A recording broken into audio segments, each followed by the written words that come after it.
Welcome to CARICOMP Insider, where high-tech facial recognition meets real-world intelligence.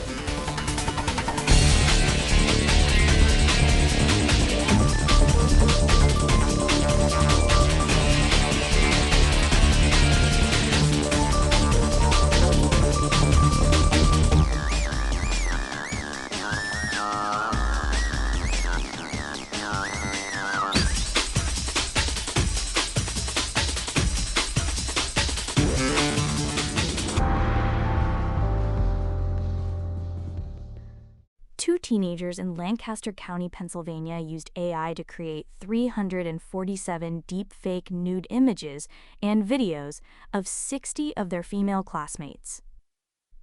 Their sentence? 60 hours of community service. That's roughly 10 minutes of community service per fabricated image. If you've ever had a school yearbook photo taken, or posted a picture of your kid online, this story is about you. Those yearbook photos, ordinary, smiling, school portrait shots, became the raw material for synthetic abuse imagery. One victim told the court she never imagined a school photo would be used, in her words, for someone else's satisfaction. Other victims reported falling grades, nightmares, panic attacks, depression, and symptoms of PTSD. And this case didn't happen in isolation. According to reporting from Roborhythms, at least 5 confirmed deepfake incidents surfaced during the 2026 midterm elections across Texas, Georgia, and Massachusetts, deployed not by foreign actors, but by domestic campaign organizations. Meanwhile, criminal networks are using AI-cloned voices to impersonate CEOs, government officials, even family members, to authorize fraudulent wire transfers.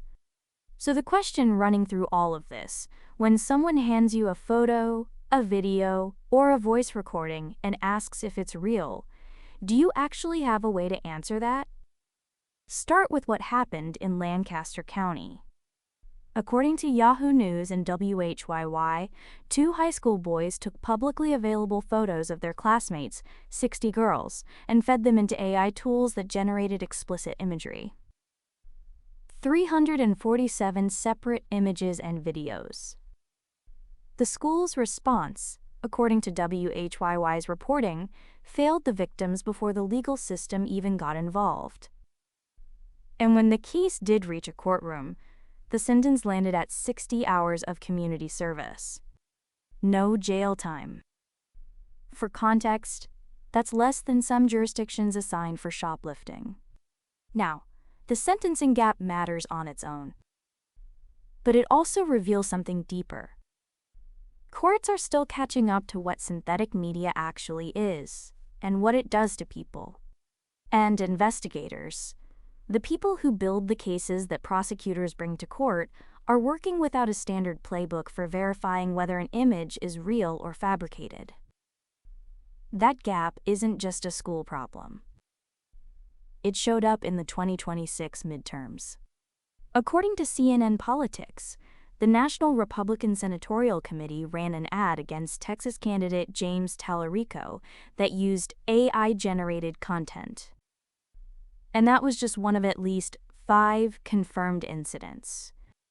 Roborhythms reported survey data showing nearly half of voters said deepfake content influenced their opinions, even when the underlying facts in the ad were technically accurate. The synthetic format itself was enough to manipulate perception. And right now, no federal law constrains the use of AI in political messaging. What exists is a patchwork of state laws, most of them untested in court. So if you're an election integrity investigator, you're operating in a legal gray zone.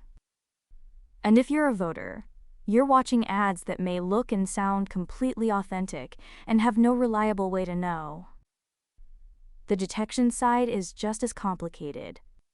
A peer-reviewed study published through the National Institutes of Health found that forensic detection tools and AI classifiers essentially have opposite blind spots. Forensic tools catch most deepfakes, high recall in technical terms, but they also flag a lot of real images as fake. Too many false positives. AI classifiers do the reverse.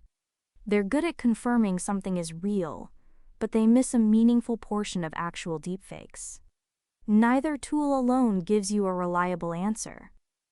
A separate study on RC4, the first to test 6 publicly available detection tools with professional investigators, found that human evaluators substantially outperformed every automated tool on its own.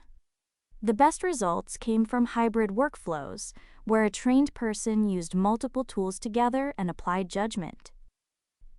That matters enormously for anyone building a case.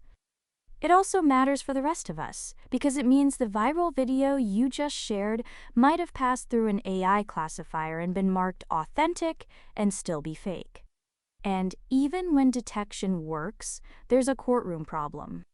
The European Commission's Detector project, documented through their research portal, found that current detection methods fall short on legal admissibility.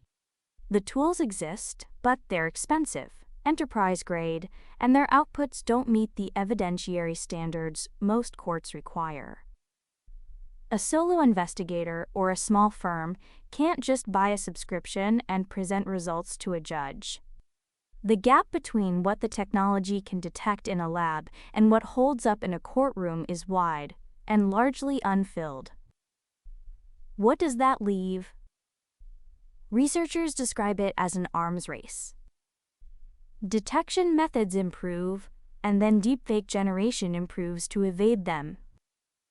According to the NIH study, even state-of-the-art detection networks can be fooled by relatively small, targeted adjustments to a synthetic image.